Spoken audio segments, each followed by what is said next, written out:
There's no place to escape to. This is the last podcast. On the left. That's when the cannibalism started. What was that? So I landed in JFK last night, and I got picked up by a taxi cab. It was really windy coming into New York last night. It was really very scary, very cold. And I got in a taxi, and the guy who's driving, Asian man, means nothing. We don't have to clarify that. Yeah, there's no, you just threw that out there, okay. So we're coming down the highway, and he's like, do you mind if I turn on radio? I was just like, yeah, buddy, do what you gotta do. Turns it on. Dust in the Wind comes on. Oh, I like that. It's going, and so he starts full throat. This is 12:30 at night. Oh yeah, it's dust in the wind. As he's screaming dust in the wind, he is putting the taxi up to 95, no fucking joke, 95 miles per hour. We are weaving in and out of traffic while he's going, oh yeah, it's dust in the wind. Oh, and he's not wrong either. Very confident. Welcome to the show, everyone. I am Ben Kissel. That's Marcus Parks. Thankfully, he got here safely after a taxi ride from heaven, in my opinion. That sounds like a great time. He took a 40-minute drive. It is a 40-minute, normally, no traffic drive from JFK to Brooklyn. Yeah. 16 minutes. Oh, I love that guy. And that's just using the power of his mind, confidence. And there's a lot of people that get a lot done just with the power of their minds. And one of those guys in particular, Mr. LRH, which is the only way I'm calling him LRH. No. Right, if you call him LRH, then they're starting to worm their way into your fucking brain, man. Lafayette Hubbard is the name, and say your name is Henry Zabrowski. My name is Henry Zabrowski. Yes, okay. Laffy himself Laffy could have trained that Asian man to be the first Asian president, which we're not going to see till 2048. Well, who knows when it can happen. All right, so we're on to L. Ron Hubbard Part 2. This is, we're getting more intense. He's getting crazier and crazier. Yes, he is. Now, following his bigamist wedding to Sarah Northrup. Big of him, big of me. Do not. Are you seriously going to start with that? I already did. Hubbard moved with his new bride to California and continued his scheme of bilking money from the Navy by faking various injuries and ailments. And you don't need a college degree to get that job. No, you can just fake anything.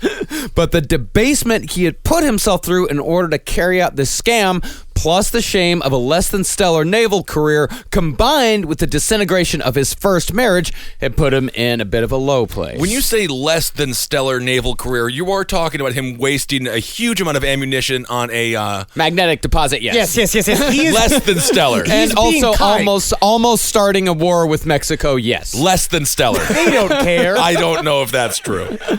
And since he was in a low place, the affirmations were born. Now, this is the core of the magical power of L. Ron Hubbard. Now, this is true. Now, remember, as a chaos magician, if you're practicing chaos magician, anything you do has replications in the universe, right? You're gonna Ramifications? Shut up. Repercussions. Repercussions. I don't know what repercussions. LRH made up a 15-letter word for God in Dianetics, which I read 180 pages of on the plane yesterday. So I think I know a little bit about something about words. What is the 10-letter word for God? Literally, it is that. I will say it's like EFGH445. It's like literal. I will write it out and I'll put it. It makes no sense. It's just a part of how Laffy plays with reality. Okay. So he has been lying about these diseases. Now, a lot of time when they talk about, it's like if they always talk about the same thing. It's like if you're gonna make a lie about something, never make it about somebody you love. Never say like somebody got hurt or that's why I can't do XYZ. Sure. Because you're putting bad karma out there. Right. So he has been building up this fake persona of himself as an injured person. So he knew that on the inside he had to right himself, and a part of that was using essentially magical queries, or what you'd say are like when you state your intention in a ritual. He did these in his own journals. Yeah. Now, the affirmations were essentially the other half of what would become Dianetics, along with Excalibur, which was the secret manuscript that was so amazing, it made people either lose their minds or kill themselves. Like the new Duke Nukem game that never came out. No, it came out and it was terrible. Well, that's not good. The affirmations, though, were nowhere near as dramatic and were much more private than Excalibur. They were essentially proclamations about himself so he could feel better about the low state of life that he'd found himself in. For example, he would write simple, generalized statements like, I can write, my mind is still brilliant, and I am not bad to look upon. Oh, what a... jerk off. No, he's positive. He's not positive. I He's a honest- self-centered, self-loathing maniac. It's an exercise that works. If you keep a journal and write good shit about yourself in it, you'll start to believe it. Fake it till you make it. That's just what people in solitary confinement do, so that you don't hang themselves with a bedsheet. Exactly, but then you write a fun little book out of your own dookie. But besides those generalized statements, there were also a lot of very personal statements. For example, I am fortunate for losing Polly and my parents, for they never meant well by me. Fortunate. Wow. They might be the lucky ones. that last affirmation actually held quite a bit of weight at this time for Ronald, as his family had all but disowned him for abandoning his wife, Polly, and their 2 children. Even his aunts, who had once loved him so much, said, He's but a stranger to us now. Oh, God. I hate what he's done. He's a pig. He's disgusting. Oh, my goodness. Well, that's not right. Yeah, he just abandoned his entire family. They have every right to hate him. Yeah, for greener pastures, buddy. See you later. Greener pastures. Well, yeah. Well, what he had done is after he had married Sarah Northrup, he went back to Montana and tried to live there for a little bit while his ex-wife and his children were living with his grandparents. Also something a magician / psychopath would do. You show up and just be like, this is reality now. We're all going to pretend like this is fine. But his family are like, well, maybe that's your reality, but our reality is that we have been raising your children for you out here. Yeah, you he's need a to show them deadbeat. back up. And where's your fucking cash? Yeah. It seems like you're making all this money. You show up with all these fancy clothes, which is he's just been spending robbing Peter to pay Paul this entire time. Yeah, his wife eventually divorced him on grounds of desertion. And when he went back with Sarah to Montana, he would not see them again until his mother's death. And even then, he didn't even stay around for the funeral. His wife divorced him for the same reason that Bo Bergdahl's in prison. I mean, it's like desertion is that's the saddest thing I've ever heard a wife have to divorce her deadbeat husband for. You get 10 years for take this job and shoving it.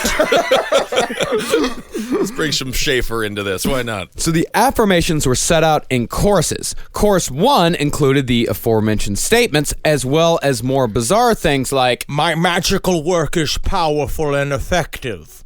The numbers 7, 25, and 16 are not unlucky or evil for me. Masturbation was no sin or crime. I do not need to have ulcers anymore.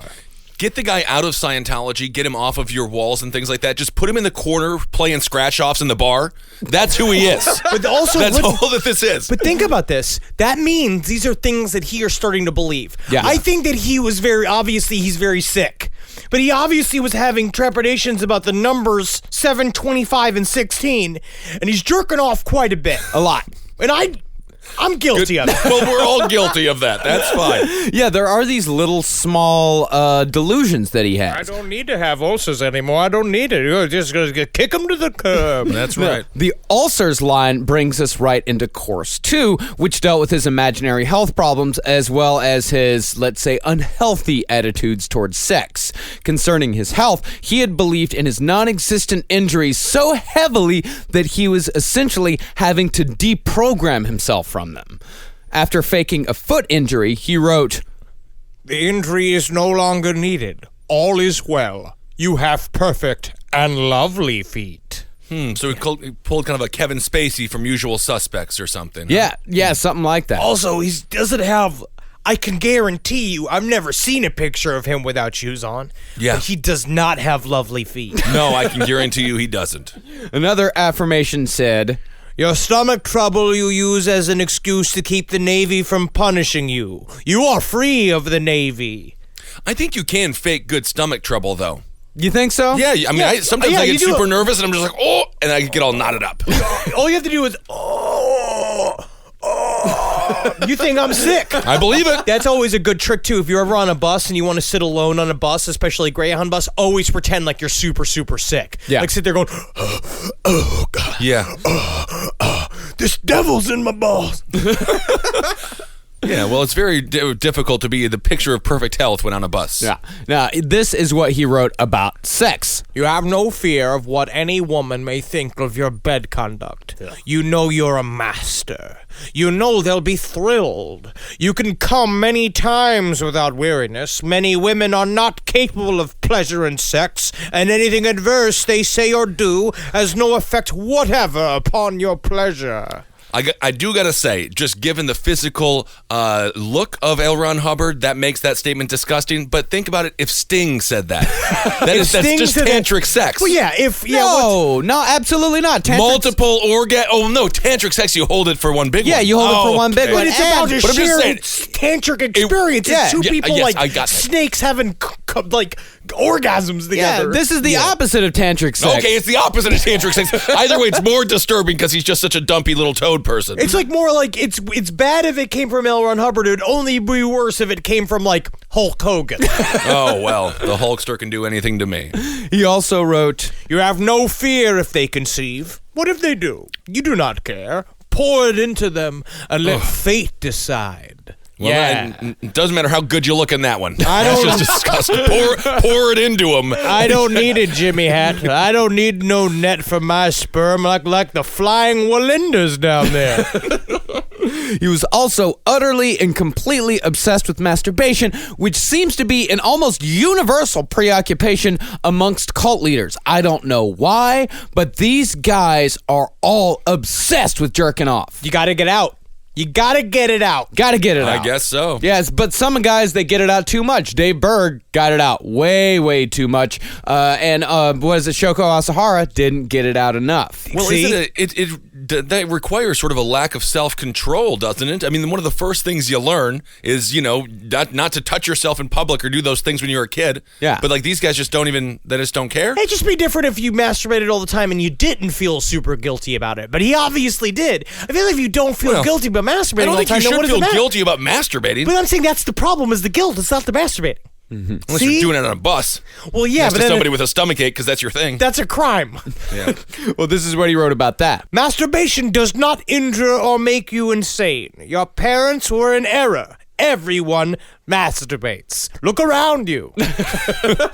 Yeah, you're right, man. Everyone's jerking off. Yeah, now you start. You do it. Where the hell am I? Now I'll do it too. Oh, God. In the personal goals section of the affirmations, he would mention it again by just saying simply, "You do not masturbate." And this was in the same section that he wrote, "Snakes are not dangerous to you. There are no snakes in the bottom of your bed." I don't care what Grover says. I know that there's a monster at the end of this book, and I do not want to complete the book, and you don't have to complete the book. He's very Freudian with his love of snakes. Oh, he's all about Indeed. Freud. Now, the affirmations also show rare moments of self-awareness that I think are very important to understanding L. Ron Hubbard. About his exaggeration of his past and present life, he wrote, "You can tell all the romantic tales you wish, but you know which ones are lies. You have enough real experience to make anecdotes forever. Stick to your true adventures. It is not necessary for you to lie to be amusing and witty." Now, what this tells us is that Hubbard's lying was compulsive, and he was well aware of it. Unfortunately, instead of trying to fix it, he doubled down, because no matter how much of a charlatan he was, Hubbard was, you gotta admit, a brilliant man. Yes, of course. You lean in. Always lean in. Yeah. What he did was he turned that weakness of compulsive lying into a strength. He rode the wave of his ever-growing sea of bullshit, manipulating people into believing him until either he was done with them or they were done with him, after which he would do his best to utterly destroy them. Well, and I watched this documentary last night, My Scientology movie by Louis Theroux. Ooh. He's a Frenchman, and it was very interesting. They focused a lot on that, people who excommunicated from the church. Mm-hmm. Holy hell, they really get the treatment rough. The SPs. As they should. Well, I don't know. Well, it's very necessary to him keeping the lie going, because when you have a defector, they're, of course, trying to get other people inside out. Yep. So you have to destroy these people in order to keep your power. Also, the more people who believe in your lie gives the lie more power, the more true the lie becomes. And if you watch that Tom Cruise speech on Scientology, he laughs through that entire part discussing SPs. He's literally just talking about destroying lives. Yeah. Yes. It's really unbelievable. Because they think that SPs are literally lower people. When later on we get into we'll get Scientology, into it. I'm talking about SPs and psychs specifically. Well, SPs are suppressive personalities. There's a lot of we're going to do a lot of this. Nicole Kidman's father was declared an SP, which is one of the reasons why her and Tom Cruise's marriage fell apart. Oh no! I thought they were going to make it Far and Away was such a good movie because it was far and away, That's which is what I really like just it. the same fucking Yeah. thing. Put them next to each other. Yeah, Days of Thunder. That was a good one and it always made me want to drink Mountain Dew. I just Mellow Yellow. Mellow Yellow. Mellow That's Yellow. right. I always hated that Mellow Yellow truck. I was like, it's a Mountain Dew country, motherfucker. You can also tell in reading the affirmations that Hubbard was starting to ramp up to something huge. He just hadn't figured out just what it was yet. He wrote, Your psychology is advanced and true and wonderful. It hypnotizes people. It predicts their emotions, for you are their ruler. and this was years before Dianetics, which is the book that truly launched his career and would be the foundation that all of Scientology would be built upon. He just needed to perfect one more trick to pull it off. Hypnotism. Now, this is where it gets kooky. This is where it gets kooky. And you know this hypnotism thing? That sounds goofy, that sounds kooky. It fucking worked. This is a skill that he would take throughout his life and use on people again and again and again. And this is where we're going to get back into the world of Jack Parsons here. Jack Parsons taught L. Ron Hubbard a lot about what it takes to get people under your wing. Yeah. And then this affirmations, because a part of the third course of the affirmations talks about him contacting his guardian angel spirit. And so... and that he's in direct contact with a red-haired woman that's beautiful, that it tells him all the truths that he needs to know, and only he can see her. And you could see those occult teachings now directly fueled what Dianetics was. But what he realized he had to do was figure out how to trick the meat of the human brain, which takes something like hypnotism. It totally disproves religion, too, by the way. His guardian angel would be like a fat slob who was eating a Chick-fil-A in the corner, just like covered in grease, instead of a beautiful woman. You know, I'll say to you, Laffy, congrats on not touching yourself this afternoon. Thank you. You're going ahead and you're doing it anyway. You know what? Congrats for being true to yourself. Yes, Queen. Yes. So yeah, L. Ron Hubbard had been taught hypnotism by Jack Parsons, but he needed to find a group that was willing to participate so he could truly perfect this skill. So luckily, the nerds at the Los Angeles Science Fantasy Society were all too willing to oblige. These fucking guys. I just remember the group of kids I played Magic with, right? It's just like, and I see that it's the same crew. It's like we had one Jehovah's Witness is it kid. similar to the group of adults that you play Magic with? No, because you they also are do that now. Technically, those guys, it's D&D, and technically they are all professional comedians. Oh, okay. But it's just always like you could see the same crew. It was like a fat little Jehovah's Witness, my friend Jeff, who's like a gangly Jewish dude with buck teeth and braces, and a guy named Corey who had like that weird patch of silver hair, and no one would talk to him, and then a silent Indian boy. Yes. Well, with any luck, they'll nickname us the Unfuckables. Now, not surprisingly, Hubbard was a fantastic hypnotist and could put some people into a trance by counting to 3 and snapping his fingers. 1, 2, 3. My God. I'm in the further, man. This is creepy. Now, the weakest minds he could hypnotize almost instantly, and one of those weak minds was a guy named Bill Cox. After one... It just is what it is. We call you Willie Cox from now on. You love the nickname. After one hypnotism session, Hubbard privately took Bill aside and told him that at 2 o'clock the next day, Bill would drop whatever he was doing and meet Hubbard on the corner of Wilshire and Lucas. When Bill arrived, he found that he could not physically take his hands out of his pockets until Hubbard let him. What's happening? Oh, man. Oh, man, my change has got my fingers hostage.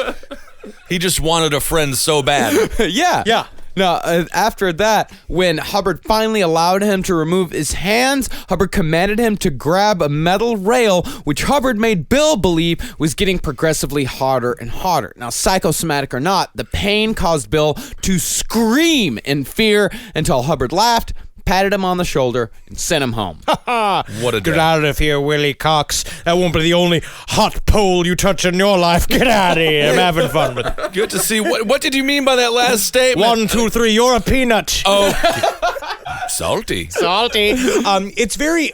This is my question. So he did this to various members of this sci-fi group. He would hypnotize them, and they pull these pranks, and they're all laughing and liking about it. So I have never been hypnotized. I don't know what it's like. I actually don't know if I can be hypnotized because I'm so loud inside of my own brain. Oh, it can happen. They will not get me.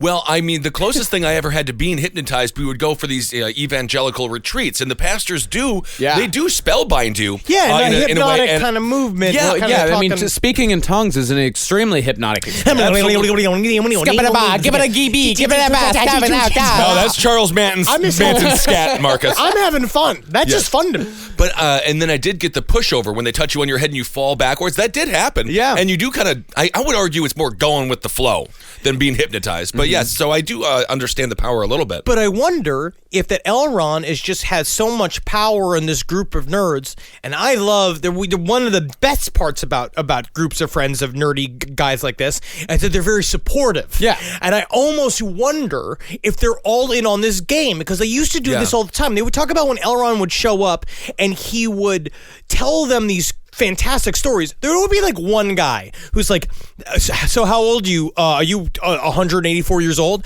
And Elron, there was like one time one of the sci-fi authors got kicked out of the group, and Elron turned to me and like, well, what are you ever talking about? He's just like, well, it says you said you spent 8 years in the Navy, and then you said you explored China, and then you went to Africa, and then you traveled all of these uninhabited islands. That's like that if you add up all those years, that's like 84 years. And so they get kicked him out, but everyone else just liked the game of it. Well, they liked the game at first because at first the hypnotism stuff was like really fun. Like one guy, he made him he made him believe that he was holding 2 tiny kangaroos in his hand. That's cute. That's fun. And then another time he made a guy think that he was having a phone argument with a really pushy used car salesman. See, that's stressful. Yeah, that's stressful. They're like, oh, okay, that's still kind of fun though. But this hot rail incident, they only found out.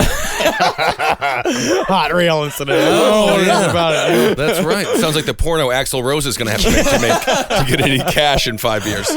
Well, they found out about this when they started doing regression because there was one guy that said that he was visited by L. Ron Hubbard in some sort of like astral projection, and it was very unpleasant for him. So they're like, let's see if he's been doing anything else. So they started doing this hypnotic regression on Bill Cox, and they found out this thing that he had done because at the end of this hypnotism, Elron told him like, you will not remember any of this, and he didn't say anything to anyone. It wasn't until they did this like post hypnotic regression that they found out what Elron had actually done, and they're like, that's not fun.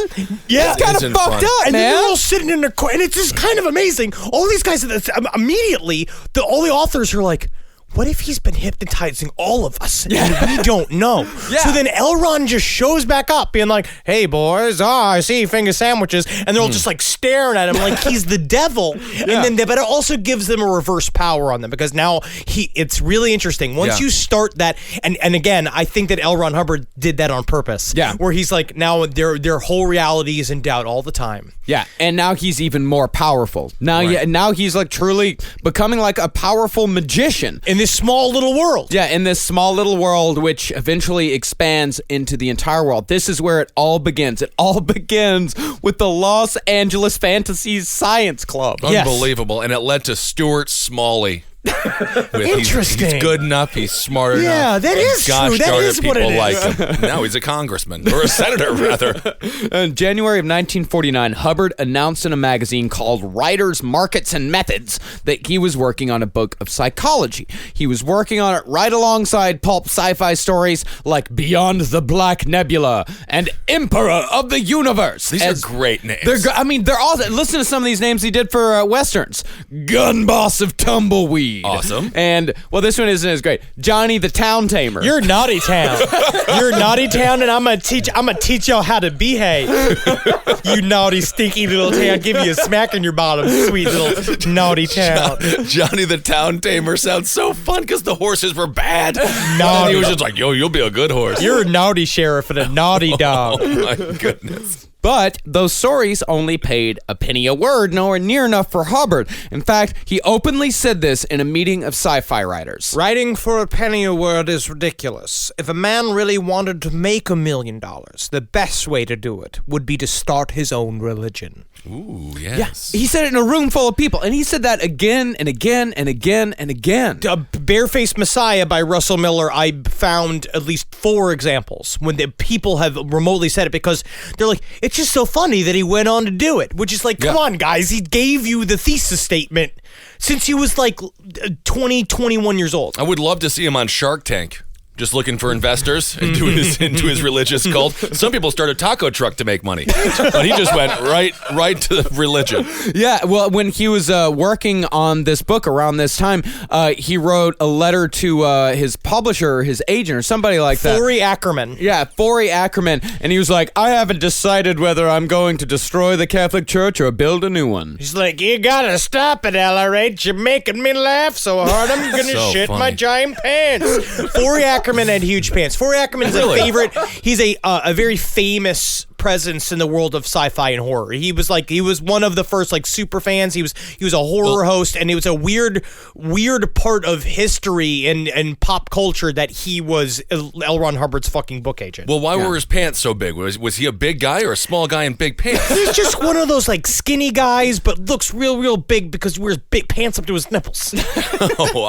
Tall pants. Yeah. High pants. Sure. Now, the fact that a popular sci-fi writer was working on a new sort of psychology was extremely exciting to sci-fi fans who were starting to get a little smug about their own place in society. They believed that since sci-fi writers had been predicting future technologies in their stories for years, that it would only be a matter of time before one of them would create a science all of their own. Like, they believed we are going to save the world. Sci-fi is the most important literary advancement in the history of man because we will save the universe. Well, the first thing we're gonna do is we're going to get food for everybody, and then we're going to end slavery. That's the second thing. And it's going to be absolutely tremendous. It's going to be absolutely fabulous.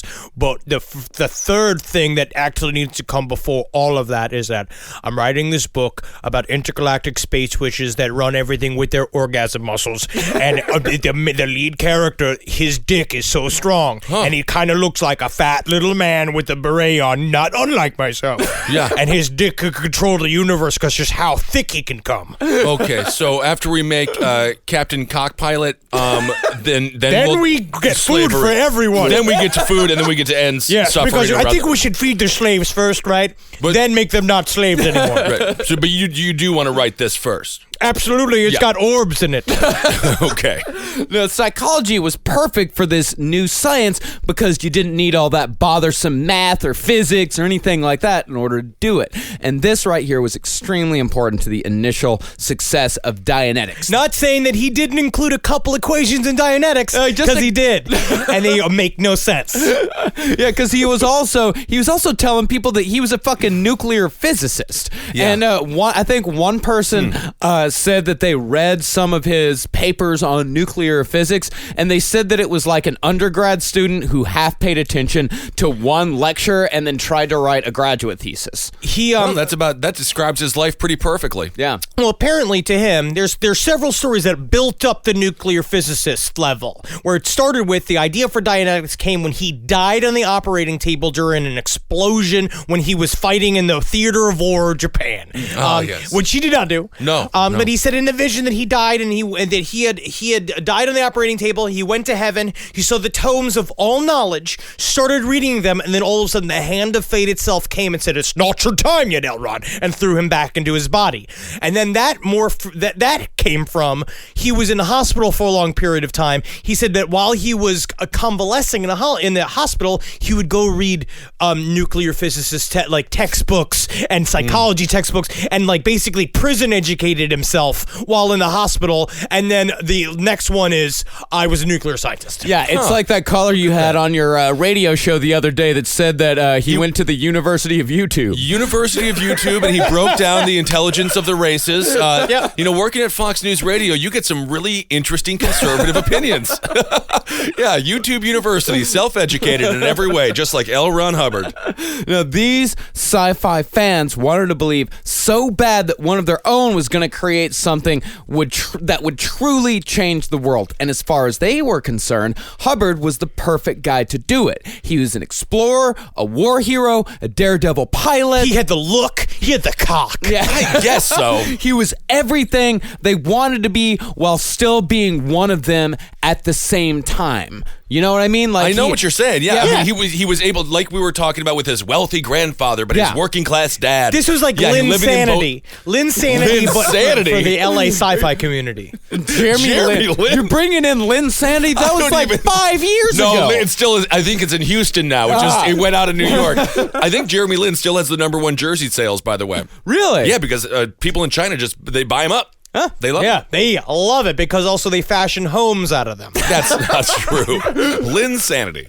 Yeah, and these guys, these sci-fi writers, they were perfectly manipulated into thinking that L. Ron Hubbard was actually going to deliver on all this. See, Dianetics... Where have we heard that before? Yeah, a lot of parallels between L. Ron Hubbard and what's going on in the United States right now. As we get further and further on, like, you start hearing about all this shit and like... Wow, like it's just tactics. Like these tactics just work again and again and again to fool people. Well, you got to put it this way, so we keep forgetting that it works. Well, it just and then works. you start That's why it works, realizing, right? But like we all just forget that it works, so you don't realize that it's been this way since the beginning of this country. This whole country was built on bullshit. Yeah, like so the it was whole world. and it also the whole world was built on bullshit. And it happens to everybody. Yeah. It does not matter who it is. Dianetics, Scientology, all this stuff is started by super smart people. And just look what happens with modern country music. They tell us it's good. They Everyone do knows tell it's us not. it's good. Dianetics was first teased in the December 1949 issue of Astounding Science Fiction, in which the editor wrote that a fantastic new science was soon to debut in its pages. He wrote, The power is almost unbelievable. It proves the mind not only can, but does rule the body completely, and I am just covered in hives about it. The nerds made nuclear weapons. I don't think Nerds are incredibly dangerous. Yeah, why do we?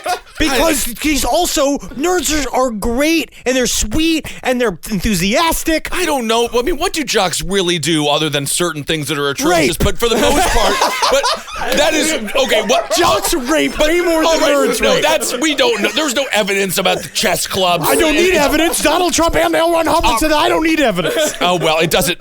They score touchdowns and they shoot. They make dunks.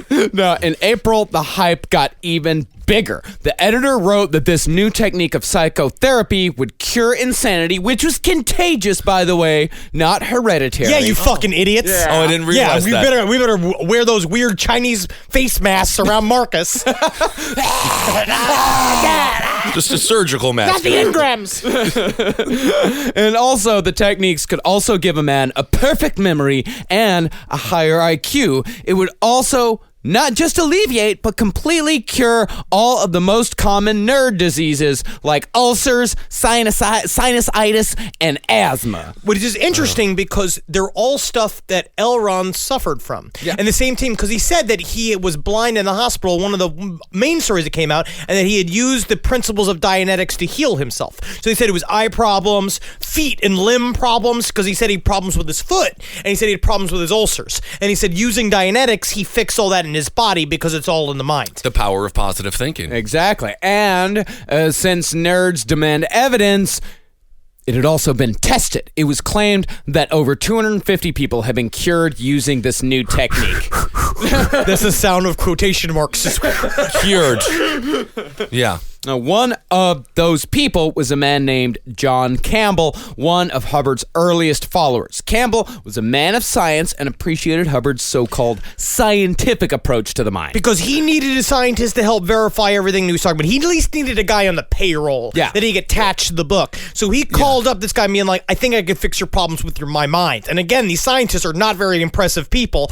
All it takes Well, they are impressive. They're scientists. but not impressive like in a room. L. Ron Hubbard Hubbard was a fucking man of character and class. This is a man I honestly feel like Man we're of actually wealth pretty and fame. I know. I feel like he's a Rolling Stone in some ways. But it's kind of like in the H.H. Holmes days, where she's like in a room of the most impenetrable, thick suspendered nerds. Is if you can figure out how to talk fast and have flaming red hair, like I also did as a boy, you could keep a bunch of nerds' attention. Yeah, sure. And I'm an attractive guy in an AA meeting with people who were previously addicted to meth or something. Yeah, But it doesn't make me attractive. Make yourself a 10 in whatever situation you're in. I suppose so. Now, Hubbard compared the human brain to a computer in which one could recall and erase memories using a form of hypnosis. Which Robert Anton Wilson officially disputes and destroys in his book Prometheus Rising, which you'd look if you're a really true student of magical thinking. Yes, or if you want to have a good relationship, don't read it. What is it, though, with these science minds, right? I mean, obviously, they're really intellectual, but then they're so dumb and ignorant. Look, like Steve Jobs, for example, not going the medical route for his surgery or for his cancer. Well, they want it to be technical. Like they want to understand it, because the human brain is the one thing that we still don't understand. We understand so very little about how the mind actually works. But also, it boils down to the simplest, it's packaging. Yeah. Nerds want a nerdy looking thing. Right. Like if I'm look at me, right? I like creepy shit. Right. You could sell me on anything if you put a bunch of creepy shit on it. I'm like, oh, cool. Oh, nice. Oh, my God. I'll take it. I'll buy it. Give it to me. Like me screaming. For years and years, I solely rented movies based on the cover. Yeah. So I was like, I watched Jack Frost a lot because the cover was awesome because the snowman melted into a monster. Yeah, why do you think we all love Evil Dead 2 so much? Because it's the coolest fucking movie poster that's ever existed. Watched bad it last taste. night. I was Watched it thinking last about night. Oh, yeah. Bad. Oh, my God. So good. Now, Campbell would be one of the first test subjects in what would eventually become auditing, which we'll get into more in depth later. In Campbell's first session, he was guided further and further back into his memory, resurrecting long forgotten events along the way until he had finally arrived at the moment of his birth. Somehow, this resulted in Campbell's sinusitis almost completely clearing up, or so he said, and so John Campbell became Hubbard's first big booster. He hypnotized him, essentially. I'm visualizing this. I saw the movie Get Out. Catherine Keener is so awesome. They do a hypnotism scene in that. It's very badass. good. That's what I'm thinking about now. Oh, yeah. Now, after he was converted, Campbell wrote about his experience to Dr. Joseph Winter, who was a general practitioner. He was an actual MD who contributed medical articles to Astounding Sci-Fi. I wish this magazine was still around, like a thing like this was still around. Have you ever gotten a hold of an old 50s pulp magazine and flipped through? No. They're fucking awesome. They're so much I fun. need to get that shit. You're going into a doctor. You got to get a tumor removed. You find out he's a sci-fi writer. Well, he's not a sci-fi writer. He contributes medical articles to a science fiction magazine. He's a fun guy. Just don't know if I would trust him with a knife in my skin. Now, at first unconvinced, Winter decided to test the method on his 6-year-old son, who had just come up with a fear of ghosts, which he believed were constantly lying in wait to strangle him. You know what? I'm never going to tell my kid that's not true. I'm just going to be like, yes. Son, ghosts are real, and they will strangle you, and I will tell you one thing, all women leave. Yes. And I heard there was a Coors Light in the fridge for adults like your father. Why don't you just go be a good... see if you can discover it and bring it back for you. Oh, yeah, you don't want to anger the ghost. He likes the Coors Lights, too. When the child described the ghosts, they were found to look like doctors in surgical gowns. And so, using this method, they eventually traced the fear back to the son's difficult birth, in which the umbilical cord was wrapped around his neck. Freud. And by exposing a painful past experience, they found that the boy's fear of the dark had disappeared. So Winter figured there must be something to this new science, and so he joined on to fully develop Dianetics. Yeah, so you got these boys on These two guys. He got a scientist and he got an MD on board. Yeah, he's got his little Stevie. Reputable people, yeah. And he's got his It's Clarence. Yeah. It's Clarence Clemens. Eastbound and Down? No, Bruce Springsteen. Easter Oh, Day, okay. I thought little Stevie from Eastbound and Down. Remember them? I remember that. Yeah. Now, these three dudes first started working on the terminology. Their first name for painful past experiences was impediment, but that didn't have enough juice. You need something nice. You need something good, like, impediment, that's too many syllables. Right. They eventually settled on Ingram, which was a medical term for a lasting mark or trace. They must have felt like when you named the Rubik's Cube. And you're like, yeah, that's got snap. Yeah, speech impediment is kind of a mean-spirited term for the disease because it's hard to say. Well, what do you want to say? You got Wally mouth? I don't know. Something that doesn't necessarily force them to, shine with their impediment. This guy's got jungy lip. That you could say that without stuttering. Jungy lip rolls off the tongue. Engrams were caused by aberrations, which were caused by physical and emotional pain, which were triggered by a perceptic, which is any sense message like sight, sound, or smell. And since pain was a threat to survival, the conscious mind sought to avoid it. Hubbard felt that the key to all humankind was to survive. Yeah. Well, that would make a lot of sense. Like, survival was the most important thing, and that is very important to understanding how L. Ron Hubbard. He believed that survival, the only thing that mattered in life. Nothing else mattered but survival. It wasn't just a base, because all of us, our base emotion is survival. But for him, that's all it was. And when someone's only goal is survival, that makes them an extremely dangerous person. Meanwhile, his children are out there looking like Pigpen from Peanuts because they're poor and miserable. But you see, he breaks it up into 4 dynamics, though. So it's like survival ends up fitting into this weird, because then he tries it, because it starts really selfish, but then as you read Dianetics, you start seeing, he's covering up his tracks, because then it turns into the 4 dynamics, which is you have to do something, 1, that helps just you and your career and your success and your personal survival. 2, whatever helps you get laid to make more people to have the human race to continue go on. 3, that which helps the world, that which helps the earth in order to have the place for all of us to live and to survive on. And number 4, whatever is a macro thing that helps all humankind. And then there was number 5 where it's like women wipe front to back. Yeah. Boys, feel free to wipe back to front. It doesn't matter. Sometimes do it sideways. Boys, it doesn't matter for boys us. don't have to wipe.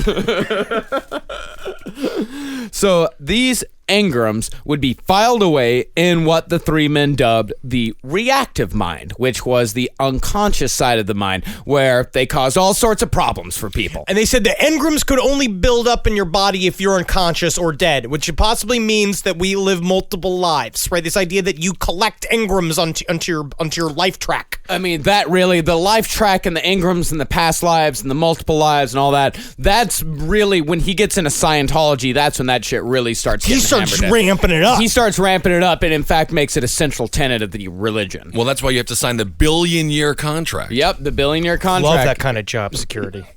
Now, the purpose of Dianetics would be to access those engrams and refile them to the analytical side of the mind, which was the conscious mind. Smarty pants brain. Smarty pants brain. And once refiled, they could be erased. And once they were erased, the mind could operate at full efficiency. The person would have total recall. His IQ would rise. He would be confident. And all psychosomatic illnesses would be cured.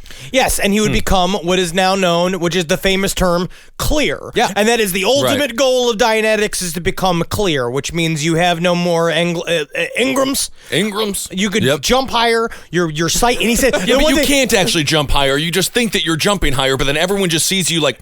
Yeah, but guess what? But they see how high you think you're jumping, and then they get impressed, and eventually they start seeing you jumping as high as you think you're jumping.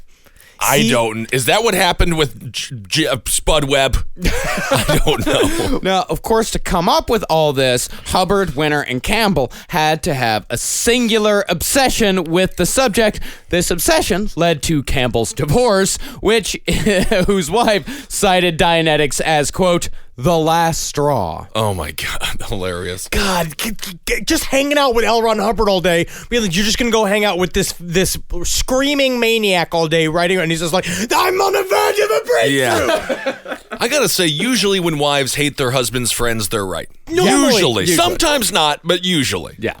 Now, but Campbell didn't really seem to care, as people do in situations like this, for the dawn of a new age was upon them. In the May 1950 issue of Astounding Science Fiction, which featured an alien monkey on the cover. Mac and me. The new science was finally debuted. In this article, Hubbard outlined everything that he and the other 2 dudes had come up with, but it was nothing more than a preview. To get the full story on how you could actually do this yourself in your own home, you'd have to pay $4 for a copy of Dianetics, The Modern Science of Mental Health. Wow. Yeah. And so now, For 1950s, $4, that goes a long way. Yeah, that's quite a bit. $4. That's about $25 our money. yeah, $4 is a whole prostitute At least. for her life. Is that the way that you think of money in your head? Not always. Yeah, in people money. Yeah. So I got myself a copy of Dianetics. First of all, he did a great job about like putting the power in your hands. True self-help idea. At this point, I do believe that L. Ron Hubbard did feel that he could flip all this into a Tony Robbins type thing, right? Right. That he can genuinely help people, even if it's bullshit. He'll turn it. Somehow he will ass backwards fall his way into being a true savior of humankind, and not for altruistic reasons, but because it will make him super rich and powerful. But you also then get the good points too. Well, it's interesting you mentioned Tony Robbins because I was thinking about him watching this documentary last night, and the thing that Tony Robbins understands is the power that he harnesses. Yeah. And that's why he's very aware of not becoming a cult deity.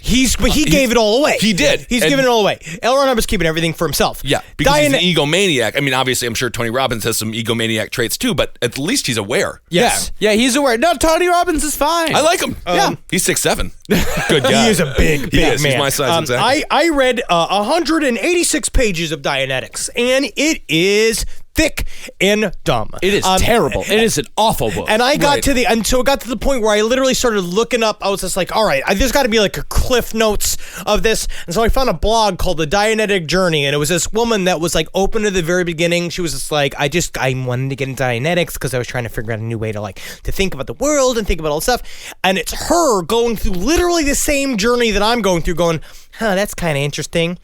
That doesn't make any sense. And chapter 2 doesn't make any sense. And it seems like all of this is a scam. But no one wants to be taken advantage of. No one wants to be a fool, so they try to rationalize this stuff, right? Because they bought it for $4. yeah, if you get through it, I mean, the whole thing is, it's pretty much like a near incomprehensible hodgepodge of like Darwin, Pavlov, Freud, and Jung repackaged with new terms to make it sound like a completely new idea. Yeah. Yeah, and he also ripped off Eastern philosophy a bit in the form of the tone scale, which is just like a reworking of the karmic wheel, but with graphs. The tone scale was essentially what was his major breakthrough for Dianetics, which is going to carry over to Scientology, which is this sort of concept of, it's a graph of happiness and how that leads towards immortality. It's just this graph that's like there's 4 zones 1 through 4, and there's numbers within those zones that are attached to your general attitude.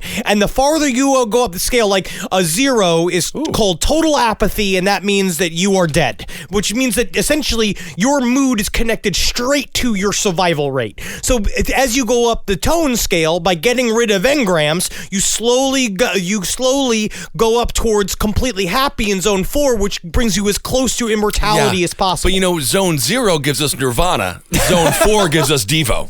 So I kind of like zone 0. Wait. Are you talking shit on Devo right I'm now? not I love talking Devo. shit. I'm not Devo's talking fucking shit. amazing. I'm just saying, but if you really want to talk about music, Nirvana's better than Devo. I cannot say that. This is not even a conversation that we're having. I love You Devo. can whip it good. That's not the only Royal. song. You listen to the have song you ever Mongoloid. heard? Yeah, Q Are We Not Men? We Are Devo? Yeah, you idiot. Yeah. I love you, though. I will never. No, I'm not. I don't even care if you Freedom of choice? I mean, for fuck's sake, man. Every single album that Nirvana put out is better than the best album that Devo put out. That is a fun song when driving fast, yes.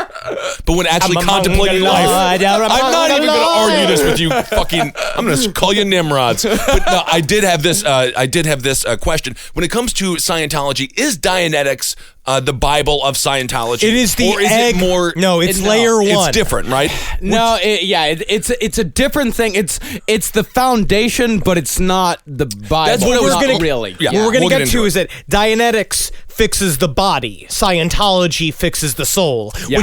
The way he spins it out is that the more research he does, he expands what he knows about the universe. Yeah, I mean, Nirvana unplugged alone is better than every single Devo album Mark combined. Mothersbaugh went on to make some of the most incredible soundtracks, movie soundtracks. Oh of the my whole- God. Yeah, and by the way, Nirvana Unplugged is pretty much a fucking covers album. Yeah, thank God. And it's covered by a great heroin addict who I love. Kurt Cobain was murdered By Courtney. He I had a was dream not of Courtney keeping his Love. head on a fucking swivel. No, he was. No, he definitely was. He was more like a limp. Yeah, Slowly. seesaw. Anyway. Don't get me wrong, I love Nirvana, and Utero is one of my favorite albums, all right? Yeah, I like it too. Yeah. Okay, well. The first girl I ever had a crush on, Nicole Lopez, had green hair, and she carved Kurt into her arm, and that's how I fell in love with goth chicks for the rest of my life. Healthy. Healthy. Today's last podcast on the left is brought to you by Hunt a Killer. By now, you've probably heard about Hunt a Killer, the murdery mystery subscription box service that delivers new clues to your doorstep every month. Hunt a Killer puts your true crime sleuthing skills to the test, and you don't even have to leave your house. The stories unfold with an ongoing creepy correspondence. Things like letters, articles, objects, and tools, all from a Hannibal Lecter-type killer curator. Hunt a Killer has been featured in BuzzFeed, Fast Company, and the editors at Bustle are writing weekly about their experience. One of the best parts about Hunt a Killer is the online community of armchair detectives that work together on the mystery, and people really are obsessed. It's like living in your true crime series. There's secret Facebook groups, forums, podcasts, and live videos to contribute to the experience. All you have to do is apply for membership at huntakiller.com. They only let a few hundred new members in a month, so don't wait too long. They have different subscription plans to choose from, and Hunt a Killer also makes an incredible gift. We all have that special person in our lives that is just as secretly obsessed with true crime as we are. There's really nothing out there like this. To help support our show, they've offered a 10% discount for our listeners. Use the code LEFT and get 10% off, so head on over to huntakiller.com and register now. Come join the hunt. In addition to all the pseudoscientific nonsense and Dianetics, it also has a few choice words to say about women. See, engrams can be implanted as far back as the womb, sometimes even within 24 hours of conception. And women, according to Hubbard, were unfaithful creatures who often had affairs with other men while they were pregnant. Honestly, Dianetics reads as somebody is just the most bitter, disgusting shit about women. It's really fucked up. I love the way that a man who abandons his family somehow has a way to vilify women at the end of all this. Oh, always. Yes, some of the worst engrams came when a woman, while having sex with her lover, she's cheating on her husband with, she would badmouth her husband to her lover while they were fucking. L. Ron Hubbard did steal a woman away from Jack Parsons and take her on a boat, right? Yes. Yeah. Okay. Yeah. And Making sure. the in utero child, if the child was named after the husband, would be born with an inferiority complex because her mother was fucking another dude and for some reason was talking about how much she hates her husband while they were having sex. In Utero, another great Nirvana album, and remember when we mentioned it's Evil my favorite Dead? Nirvana album. We mentioned Evil Dead, and then Campbell was the next word to come out of your mouth. It's all coming together. Synchronicities. Interesting. Yeah, and also, he said that all feeble-minded people were the result of attempted abortions, and all of these women, for the most part, their main method of attempted abortion was to stab knitting needles into their stomach. Or up their vaginas and stir the soup. And he was very, he's saying that most women tried to abort the baby. Like Albert Fish comes. Yeah. They try to do. Yeah. And furthermore, a pregnant woman might ruin her child by being constipated. So I'm assuming he's a pro-lifer then, huh? Oh, yeah. Yeah. Well, on the toilet, the woman, if she's constipated, she might say, and this right here, this excerpt, this is Ron's words. This is from Dianetics. So this is a woman on the toilet constipated. This is a woman on the toilet constipated, and this is something that a pregnant woman might say when she is constipated. He felt the need to... in order to implant an Ingram. This is hell. I'm all jammed up inside. I feel so stuffy, I can't think. This is too terrible to be born. I don't think she was having sex. Yeah, what is happening? That's how I imagined it in his head, is that he's imagining it's kind of sexy for a pregnant woman to be all constipated on the toillet. Oh, that was the most disgusting thing I've ever heard. That was since Toy Box Killer. I haven't been so creeped out. I'm not having one. Definitely not. I hated that. Yeah. Congratulations. We all agree. And anybody who got hard while driving down the street while listening to that, you get a gold star. No one got a gold star on that. Now, this may result in chronic colds for the child who is so stuffy he can't think. Oh, yeah, all jammed up, all fucking just absolutely stretched out with snot. Why would he even feel the need to extrapolate on this? Why would he even talk about this? All of his examples are ridiculous. They're all super weird. He writes about hypnotism and things that can go wrong, how ingrams can be placed for 10 pages. But how does he take that and be like, I'll make the analogy about a chick pooping? I do not know. I'm pretty sure that his first wife had a lot of constipation while she was pregnant. He was like, that's how all of them are. Oh, as that baby was forming inside of her, she was a little gassy. Yeah. Well, she's tooting for two. Yeah, and the kid might also have an inferiority complex from being too terrible to be born, like a piece of like a rump full of dump. Like a rump full of dump. You know how I was always named Rump Dump. Rump full of dump? Yeah. Hubbard also wasted no time ripping into medical professionals. It's very likely that Hubbard was smart enough to know that if his new science gained traction, the mental health professionals were sure to have a few choice words to say about him, which they fucking did. Of course. They absolutely Everybody flipped out. hated it. Everybody did. I'm sorry, I just have to say, I can't stop thinking of Eeyore would be happier if they made a character called Rump Full of Dump that could have been Eeyore's girlfriend in Winnie the Pooh. So he's supposed to, it would make him He happier was sad because he to was have sex alone. with another weird mule that smells like shit. I don't know what Her it name looks is like. Rump and a Dump. No, Rump Full of Dump. Rump Full of Dump. No, I just tried to rump a dump. Oh, Rumpadump. Rumpadump. I'm Eeyore. That is This not is a my good wife, name for- Rumpadump. I used to be sad, but now I'm happy because Rumpadump's around. And of course, Hubbard, predicting that the medical health profession was going to come after him.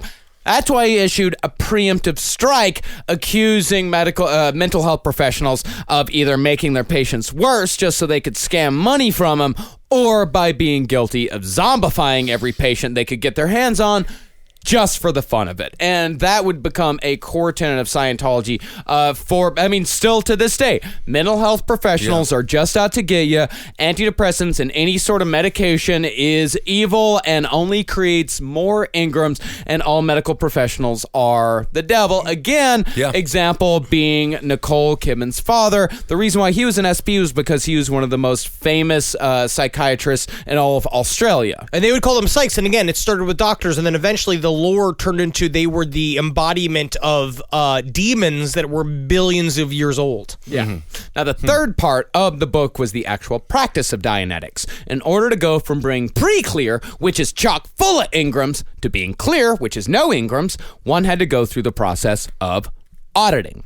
Now, auditing was done in a dark room in which the pre-clear would be guided into what Hubbard called a Dianetic reverie, all under the supervision of an auditor. Once you reached reverie, you could move back further and further through your life up to the moment of birth, sometimes going back to the moment of conception, which Hubbard called a sperm dream. Which I called the 7th grade. Yeah, a sperm dream indeed. Isn't that a form of psychiatry in itself? Yes, absolutely. Of course it is.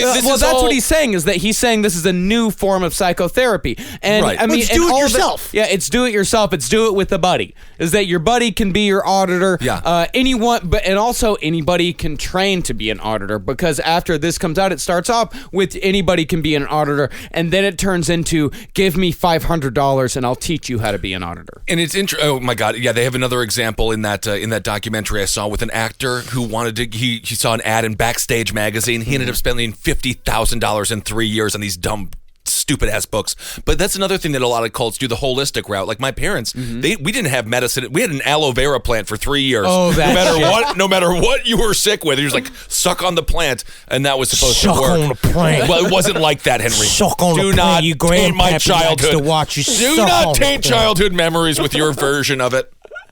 So as you went further back into your memory, you would discover engrams, which once discovered could be filed into the analytical mind and erased. For example, one guy said that he saw 2 bulging eyes while he was being audited, which he said looked like popping eyes. Ooh. Popping eyes became Popeyes, like Popeye the Sailor Man. Sure. Which became Poppies. It sounds like we're in a room where people are writing one of those dumb shit commercials for the Super Bowl. It doesn't make any sense. You don't know what it is until it gets to the end. You know what I mean? Yeah, but you know what? We're going to put Selma Hayek in it. Ooh, that's a great idea. Mexican. Poppies made the guy think of a poem. I think it was a John Donne poem. It said, "In Flanders fields the poppies grow, by the crosses row on row." Crosses made him think of his brother, who had died at a young age years earlier. He then came upon the engram that was created by his brother's death, which he had never quite dealt with, and he discovered that after finding and dealing with it, he felt better. Which is actually, of course, though. Of course you feel better if you think about something. And also, people love to talk about themselves, so you immediately feel better when you're talking about yourself. Yeah, but I mean, I just don't know why they have to, because that's just a rule of improv. They just found the scene, and the scene happened to be his dead brother, and that's what was the crux of the angst. It's also that scene from Black Dynamite, where he's doing the conspiracy breakdown in the restaurant. Yeah, that's the first reference to Black Dynamite. Congratulations, everyone. Thank you. That's interesting. Now, this happened again and again with people. And so the thought process went that if auditing worked, then maybe there was something to Dianetics as a whole. And by extension, when Scientology came around, maybe there was something to that too. Because auditing did make some people feel better. So when someone felt better through auditing, mostly by just having someone listen to them talk about their problems for 2 hours, they would audit 2 friends, and they would audit 2 friends, and so on, and so on. Yeah, they would hold auditing parties where people would get together and audit each other, and it became the thing to do in L.A. Yeah. L.A. is the birthplace of some of our worst ideas. Yes. It's the worst place in America. The weather is too nice. Honestly, the weather is just too nice. The sun fries your brain. The worst place in America is still, it's gotta be Gary, Indiana. No, I love Gary, Indiana. Gary, Indiana's a bad place. No, it's fine. Good people. No, and I'm sorry, LA. It is not the worst place in America. Can't wait to see you at the Masonic Lodge Hollywood Forever Cemetery. No, I'm not all of LA. I've just got my own issues with it, all right? Gary, Indiana. Gary's a fine place. No, in just 2 months, Dianetics sold over 55,000 copies. Wow. And it topped the Los Angeles Times bestseller list. Over 500 Dianetics groups have been set up around the U.S., and everywhere people were firing their $15 an hour psychoanalyst for a $4 do-it-yourself mental health kit. This is 1950. People are just starting to get into psychoanalysis. People are nervous as fuck because we've got the Cold War starting to ramp up. People are looking for something, anything to make them feel better, and Dianetics was a cheap and easy way. And you have a whole generation of dudes back from World War II. Yeah. That had just been to these, and there's a lot of weird psychological problems in a lot of these guys. My grandfather even vaguely talked about, like, because of the nature of the war and because there were such clear delineated lines between who's good guys and bad guys, the people that came back they didn't even really think that they had shell shock or like dealt with horrors of the war until now. You have a whole generation of guys that kind of like, there's an influx of money, the economy's boosting in America. They're like, okay, it's time to make babies and have houses, and everybody's shattered from killing people for 5 years. Yeah. So after Dianetics started selling, the real money started rolling in. Converts started flocking to the newly opened Hubbard Dianetic Research Foundation in Elizabeth, New Jersey, for training in how to become an official Hubbard-endorsed auditor. These courses cost, in 1950, $500 each, which in today's money, little over $5,000. And if you look at the chart, you've seen the Dianetics chart. Yeah. It's just a perfect example of just breadcrumb. It's such a genius marketing scam. Well, it started with, in Dianetics, there was an end to it. There was Clear. Clear was the highest level. That's what everybody was trying to get to. And then once Scientology started, that's when the goalposts started moving. That's when all the OT shit started, the operating Thetan stuff, which we'll get into on the next episode. Dianetics also had a little bit of a back door in there where how Clear was on a permanent state. Clear you could bounce in and out of. So if you hit clear, it's great. You can be made clear. You can go back down. Yeah, you can go back down. And L. Ron Hubbard also had a great way of being kind of like self-effacing by saying, even I'm not clear. Like, clear is something that even I haven't came upon yet. Well, he started there. And then eventually he became Lord Jesus Christ of everything. Yeah, eventually. Now, on August 10th, Hubbard hosted an event at the Shrine Auditorium in L.A. to unveil the world's first clear. This is just maybe, 3 months after Scientology came out?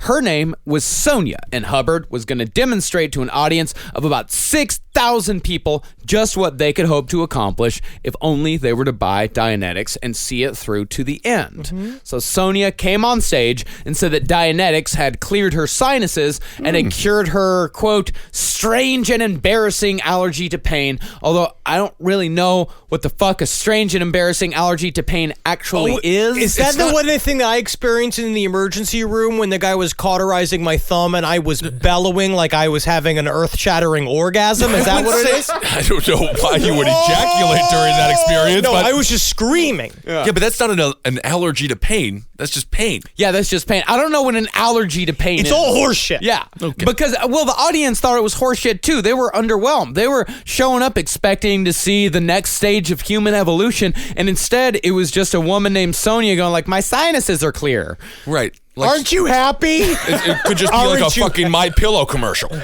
So I love My Pillow. So Hubbard, he felt like he's about to lose the audience, so he makes the mistake of taking questions from the crowd. And the crowd, they had read Dianetics, so they started, and they knew that if you were clear, then you had perfect recall of your memory. So someone shouted, "What'd you have for breakfast on October 3rd, 1942? I know for a fact it wasn't. Yogurt parfait! Yeah, it wasn't. Just say yogurt parfait! It wasn't a Dookie milkshake. We need to get a different producer in his ear. And then another one asked, what's on page 122 of Dianetics? It says something about making yourself having an abortion.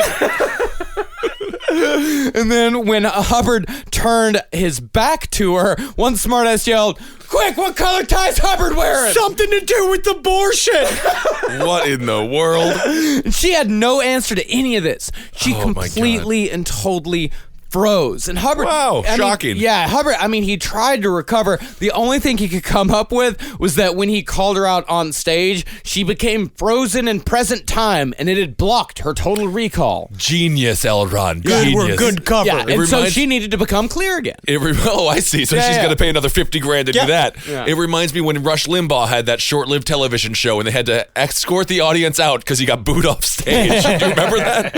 I didn't hear about that. Yeah, he's such a jackass. He started doing a monologue. Everyone booed him, and they had to get the audience out when they came back to commercial. It was just him in an empty room. Wow. Yeah. Now, in the modern age, an incident like this would have been caught on video and uploaded to YouTube before the night was even over. And religion is dead in the womb. It is. DOA. Yeah, this whole thing is over and done with. But in 1950, it was nothing more than a bad night, and Hubbard moved on. Yeah, because you have to count upon the word of the paper boys, and everyone knows those little paper boys will say anything for a nickel. Anything. Okay. Now, in just a short couple of months, Dianetics had offices in New York, D.C., Chicago, and Honolulu, and headquarters in California, located in a former governor's mansion called the Casa. Ooh, Mexican. Well, it was Spanish. There was Spanish architecture. So it was the Casa. That's fun. Honolulu is a fun name. I love Honolulu. Waikiki. Why not? I'd say that it's cute, but it is a whole race. You know what I mean? So it's not cute. It's just how they live. Honolulu. Oh, you mean the Polynesians? Yeah. What are you talking about? They live, and it seems cute. But it is cute. But they're also I'm sure that they're vicious, but also erotic, and also sad. You know what I mean? They're people. Well, Yeah, they did once have a king. Cool. Yes, once. But all this money's coming in. Ron wasn't any better with money then than he was when he spent the money he made writing buckskin brigades on a boat. He also refused to delegate authority as he was becoming increasingly paranoid that the CIA had hitmen after him because he was just that goddamn important. Well, now you're seeing the manic faces coming out, becoming more like fantastic and awesome. He's buying everybody beers at the bar and like let's all jump off the bridge. You mean like having fun times? That kind of manic into real paranoid delusions, and then eventually that will spiral into depression. Right. Yeah, I mean that happens sometimes. I mean because it's really starting to become apparent that L. Ron Hubbard is manic depressive, because sometimes when you start getting a lot of success, when you start getting a lot of endorphins rushing in, that will flip a switch on you, and the manic turns from I'm gonna write all night to everybody's out to get me, which turns into depression. And it's just like this never-ending cycle. And this is something that would go on. Like, L. Ron Hubbard would never recover from this because, of course, he would never fucking get help for any of it because he thought that auditing was going to fix all of his fucking problems. Right. When, in fact, auditing probably made it even worse because auditing was actually proven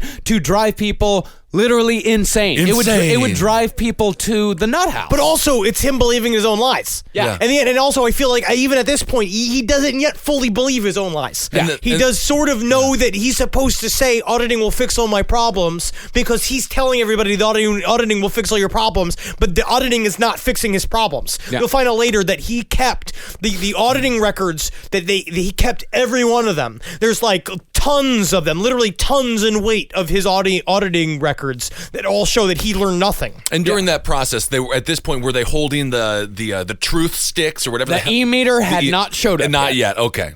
And the nut house, by the way, actually has no nuts in it, which I do want to clarify. That is cute. Little bowls of cashews or something. Now, Hubbard's mistress at the time, Barbara, described him as vain, arrogant, self-centered, and unable to tolerate any frustration of any kind on top of a heavy drinking habit. Now, Barbara was beautiful. Yeah. Barbara was... Well, all of L. Ron's wives and mistresses were all beautiful. Very beautiful. And she described him as flabby, and she did not know why she was attracted to him except for his wonderful ideas, which, guys, gotta get some wonderful ideas. Interesting. All you have to do is be interesting and not creepy about it and not self-righteous about it. He was also funny. As Leo said, he was funny, and he used to play ukulele, and he has a lot of time. He used to put funny costumes on, and he'd act stuff out. This drunk, dumpy shithead also plays the ukulele? Yeah. I would fucking beat him up every day of his life. This was before. That was when it was Hawaiian and not like a folksy art girl. Yeah, it was cute. Yeah. God, there was a ukulele. I don't know. Yeah. Dreadful. And actually, Barbara and L. Ron had quite the interesting relationship. No, they had an on and off again affair that was very, very tumultuous, and the two of them were the way he put it is like, so now L. Ron is this nerd who has made a bunch of people start worshiping him, and he's starting to get all of his dreams come true. And so what he's doing then is he placed that he's kind of already sick of his wife, who's got a kid, and all fucking whatever, all that horseshit. Where it's like, now he's got this new PR woman that was supposed to help him with the people that were attacking him for his religion, and for the Dianetics processes that he was putting together. And wait, so the wife Barbara, did he have children with Barbara also? No. Okay, so he's still just got the two kids that he's abandoned, never right? sully Barbara. At this point, he's got 2 kids with Polly that he has abandoned. Yep. He's got 1 kid with Sarah, a little girl, and a little girl named Alexis. He also abandoned. He's still married to her. At this He's in the process of it. Yeah. And so they met, and so they broke up. And so this is the Barbara and Hubbard. Barbara and Hubbard broke up at one point, and this is a transcript of what she said that she's had. I watched an interview with her, and she's fantastic. She's a fucking nut. Yeah, and this excerpt, by the way, this is her recollection of the conversation that she wrote later in her journal. You make a habit of instilling engrams too, don't you? That's fine. That's good behavior for the founder of Dianetics. Isn't it exciting for you, being a pawn on such a grand chessboard? You're playing for the world. Can you think of anything more exciting? I don't give a good goddamn about the world. I want a single, gratifying human relationship. You couldn't have one. You're an ambitious woman. You crave power. You're a Marie Antoinette, a Cleopatra, a Lucretia Borgia. You must have a Caesar or an Alexander. No, I don't need a Caesar, though Caesar may need me. I know you now, Ron, and at this moment am closer to you than anyone has ever been. And knowing me, you don't care for me anymore. I care for you in a different, new, and exciting way. I shouldn't do this. He kissed me. You still care for me. How do you know? You can't find your hat. You're distracted. That makes you feel powerful, doesn't it? It makes me aware of something interesting. You still want me. Why? Because you need me. You'd need me more than I need you. In 1939, I was very much in love with a girl. She felt that way too. When I knew she had a boyfriend coming up, I waited on the stairway with a gun, just for a moment. Then I said, they are flies. I realized who and what I was and left. I told her I would leave her free to marry a Sharpie with a cigar in her mouth from Muncie, Indiana. Would you be left free? The alternative is a Sharpie with a cool cigarette from Elizabeth, New Jersey. That wasn't wise. Very wise of you to say that. I'm just going to say not my type. That's number one. And number two, that's Meatloaf. Those are Meatloaf lyrics. That is such fucking nerdy. Sharpie with a cigar from Elizabeth, New Jersey. And I love Meatloaf, but that is opera rock to say the least. They're 50s romance comics. Yes.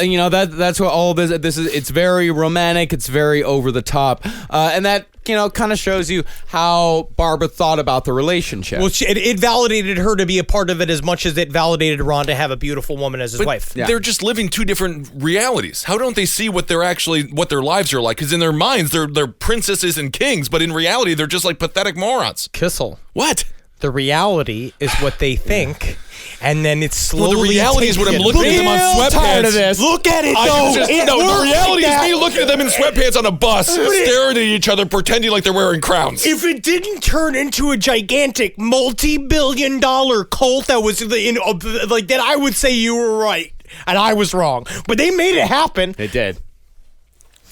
Now, all right, fine. Now, due to Hubbard's mental... Yes. Okay, don't get You too don't fucking win. happy on yourself. I just said, all right, all fine. I didn't say you were correct. I said I don't want to argue about this because we have to get to more information about The Elrond. great debunker strikes again. You are not the great debunker. Due to Hubbard's mental instability, the Dianetics Foundation became financially insolvent fairly quickly, and the whole thing started to fall apart. Dr. Winter was the first to go, mainly because he found that even though L. Ron Hubbard had told him auditing is perfectly safe, anybody can be an auditor, don't worry about it. Winter had seen firsthand at least a couple of people perfectly sane people driven to an asylum by auditing. They went too deep. They went too far in. He said people were screaming. No one was sleeping or eating. Like some guy just was habitually slapping himself in the face just from talking. Yeah, just from talking, because they would do it for 2 hours. What auditing was, an auditing session was 2 hours long,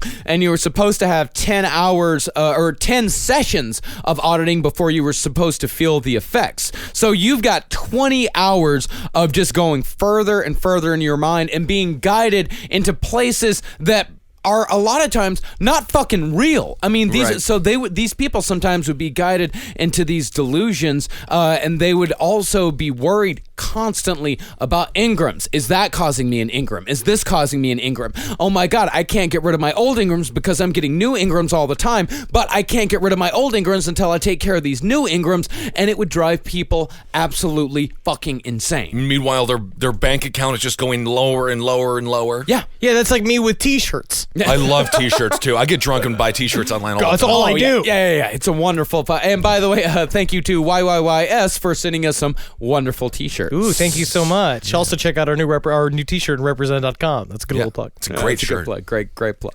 Now, when Winter left, Hubbard went about a campaign to not only tarnish Winter's reputation, but to utterly and completely destroy him, as was to be his philosophy throughout his life when anyone crossed him in any way. He was never satisfied with just someone having a black mark on their reputation. Hubbard wanted that person to be their life to be in ruins. But it's interesting because, again, hearkening back to that thing that I saw, the doc, when people do leave the church, they still do hold on to some of the tenets of Scientology. Yeah. And in a lot of ways, they do see themselves as the god that'll take down Scientology. So Elrond was right to be afraid of people leaving because they did want to blow the whole thing up. Yeah.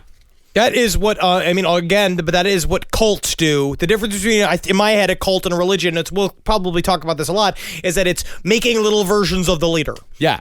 And also, these people spend so many years thinking that the person at the top is this exalted figure. So if they leave the cult, then that means that they are smarter than this exalted figure. Yeah. So therefore, they must also be an extremely smart, godlike person, because that part of their brain brain that sees this person as someone As a con better man. than.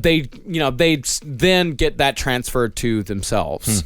Now, Hubbard's favorite tactic in the early years was to report people as communists to the House Un-American Activities Committee, headed by Wisconsin's own Senator Joe McCarthy. Well, we're proud of our Joe McCarthy. You should be. This was a cheap and easy way for people to get rid of enemies in the early 50s. You'd rat someone out as a commie and see their life quickly fall apart, as just being accused was enough to ruin most people in 1950. It's kind of like the witch hunt. Someone should have written like a play or something that was about the witch hunt, but was really about that. What? Crucible. Someone I didn't just come up with $1 million idea. Fuck. I like It's like the idea. every idea I You know come what? up with their television show sounds like an Always Sunny in fucking Philadelphia. I like that idea. Can we put Selma Hayek in it? Yeah. Sold. No, but we can put Marilyn Monroe in it, if you know what I mean. Yeah, Arthur Miller, that weird man, had sex with Marilyn Monroe. Again, shows that L. Ron Hubbard, all you have to be is interesting. Yeah. Or manipulative and in power. Yeah, Yeah. You either got to be Exactly. You either got to be It's not interesting. you either It got to is be interesting. an interesting writer like Arthur Miller or a total jock like Joe DiMaggio, and then you But can I get would Marilyn much Monroe. rather- yeah, or Joe you can be an DiMaggio extremely powerful deserves- politician like John F. Kennedy. You get Marilyn Monroe. Joe DiMaggio and JFK, acceptable for Marilyn Monroe. Arthur Miller was a beautiful mind. he wasn't. Yes, he did. No, he Arthur had a Miller. beautiful mind. Jesus Christ, have you never read The Crucible? No, it's a good book, and I actually performed in The Crucible. I was the steak. But this is ridiculous. This is ridiculous. Marilyn she didn't deserve that. Now, Hubbard's marriage was also falling apart once again. Hubbard was having an affair with Barb, while Sarah was having an affair with Barb's former boyfriend, an auditor from Los Angeles named Miles Hollis. Who L. Ron forced to go on a double date. Him and Sarah went on a double date with Barbara and Miles, and then Miles started fucking Sarah, and that made L. Ron Hubbard really upset. Okay, so the accurate depiction of these people: L. Ron Hubbard playing scratch-offs in the corner of the bar. This is a trailer park romance that belongs on the stage of a Jerry Springer set. Yes. These people are not classy individuals, and they don't have any answers. They're gods as well.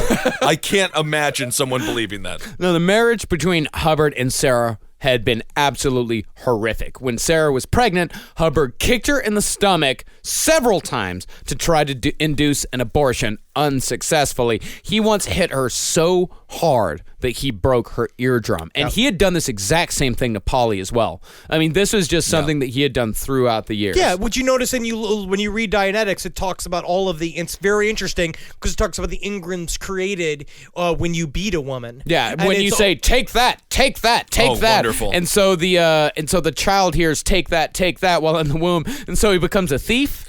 That makes all the sense in the world. We need more male-led religions. That's what I think. Yes. But that is the tactic that David Miscavige uses as well now. Yeah. Just very physical, very Yes. violent. Extremely so. Now, they both knew that they shouldn't have been together, but Hubbard refused a divorce, saying it would hurt his reputation. He told her that if she really loved him, she would kill herself rather than have him go through the indignity of a divorce. I mean, he's right. Like He's Romeo and Juliet, Just- but the dumpy dumb version. Yeah, just fucking kill yourself. That is insane. Right. So Sarah finally left on February 3rd, 1951, which prompted Hubbard to do something extremely drastic. He needed to take control of the situation, so he decided the best way to do that would be an old-fashioned kidnapping. First, Hubbard and a couple of associates took little Alexi, their child. They dropped her off at a second location, then went back 2 hours later to get Sarah. Hubbard then drove Sarah around San Bernardino in the middle of the night, trying to find a doctor to declare her insane. Literally, he's driving around with a screaming woman in the car. And like 2 o'clock, 2 He's fine, a.m. And then he keeps Right. going into hospitals being like, I need you to declare this woman insane. And they're like, no. Yeah, you're obviously the crazy one. And he's grabbing Sarah being like, you love when I masturbate. You don't care that all I do is masturbate. I don't care that all I do is masturbate. I masturbate. Well, don't forget that you also drink, honey. I drink as well, but I don't feel guilty about that. When they couldn't find a doctor to declare her insane, Hubbard said he would return their daughter under the condition that she would sign a document that said she had gone with him willingly and not under duress. And he will do this several times. And this is a thing where he'll be like, because he'll flip it and be like, I'll write a fucking letter up and you have to basically, again, deny reality, change reality in order to absolve me. It happens. It's like the Elford plea that the Westminster Three had to sign, where you don't admit that you're innocent. The state still admits that you're guilty, but they let you go free somehow. Exactly. It's all nonsense. Yeah. L. Ron naturally went back on this deal and took their daughter to Chicago and took this whole thing even further. He called Sarah and told her that he had killed their child, cut it up into pieces, and dropped the pieces in the river, and it was all her fault because she had left him. And he let that sit for a couple of fucking days. And then he called back and like, sorry. Nah, just kidding. Not. And then he wrote a letter to J. Edgar Hoover at the FBI saying that Sarah and her lover Miles were both communists out to destroy his America-loving organization from the inside out. And Hoover jumped at it. Oh, yeah, of course Hoover jumped at it because Hoover was jumping at everything. I just put on my favorite fucking wedding dress. I gotta go take care of more communists. Well, God first damn it. of all, let me just, all right, well, let me fish this stiletto out from inside of myself, and then I'll be able to bust these communists. Hoover, of course, sent out an agent to check out the case, but after just one interview with Hubbard, the agent went back to the FBI and said, "This guy's fucking insane. We don't need to have anything to do with this guy. What we do need to do is start a fucking file on him because this guy we actually have to watch." And this is again, we're going to see a lot where L. Ron Hubbard, using his dumb tactics, brings heat on himself a lot. And then again, I think it's because he likes it. Yeah. The negative attention and the positive attention is what's fueling the fucking manic engine. Well, you don't have Jesus without Pontius Pilate. You got to have people scrutinizing you, otherwise you're not a god. Absolutely. He loves people attacking him because the more people attack him, the more valid he is. Flip it. Yeah, he flips it because if they're attacking him, then he must be doing something right. I don't know if that sounds fucking familiar to anybody, but that's how his followers get more admiration for him. That's how his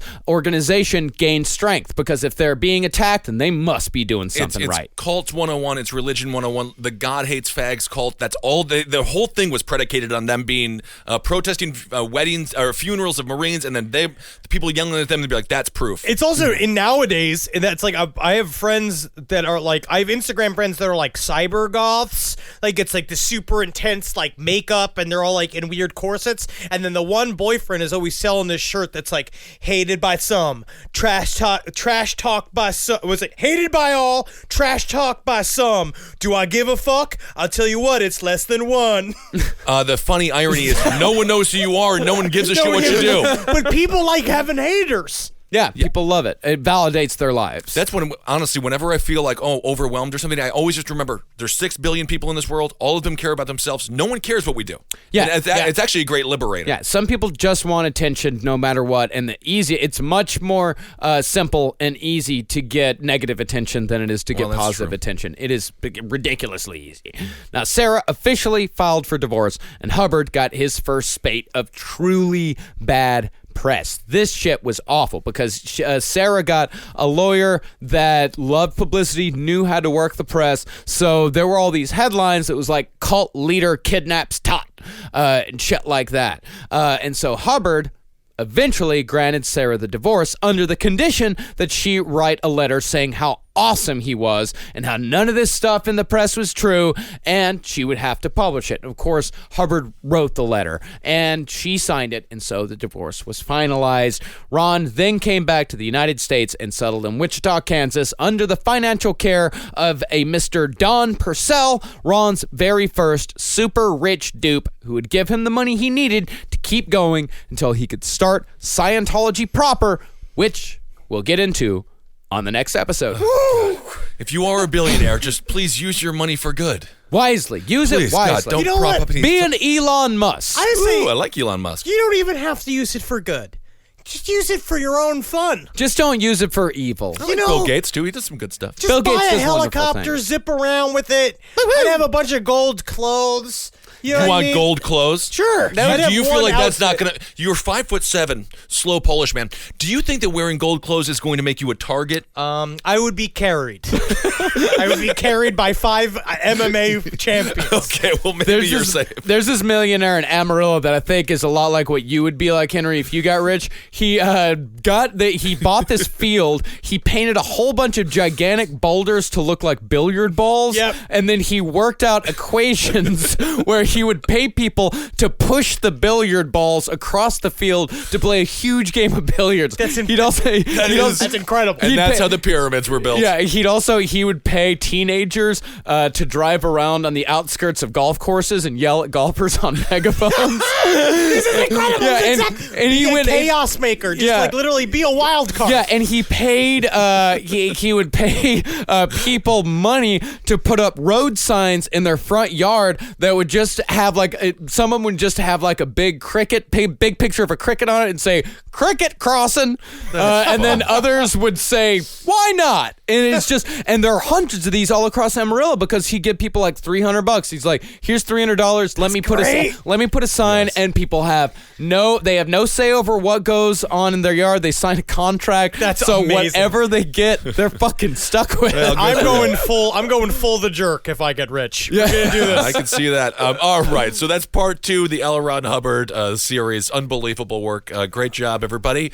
Let's see. Can I stop reading Dianetics now? You should have never started reading Dianetics. We're done with Dianetics. We're moving on to We're moving on to Scientology. I know, proper. a new book. We're moving on to the bridge. We're gonna talk about Thetans, Xenu, all of that wacky bullshit. This is when it gets really crazy because the older Ron Hubbard gets, the crazier he gets, the more vicious he gets. And also, Right. man, toot toot comes the Sea Org. Sea Org's can't my wait for favorite Sea shit Org. on the face of the planet. Yeah. Make way for the Commodore. It's just Pirates of the Fat Caribbean. And I mean, I don't want to be mean-spirited towards people, and I understand how people can, get tricked and duped into this stuff, and they really are victims in their Get own out. Well, it's people looking for an answer, and that's what every cult is, and these are all like cults of personality. Yeah. People get taken in with this every day. It doesn't make them stupid. It doesn't make them bad people. No, actually, they're very smart a lot of times. Yeah, a lot of times they are very smart, but it doesn't make them stupid. It doesn't make them bad people. It just makes them desperate.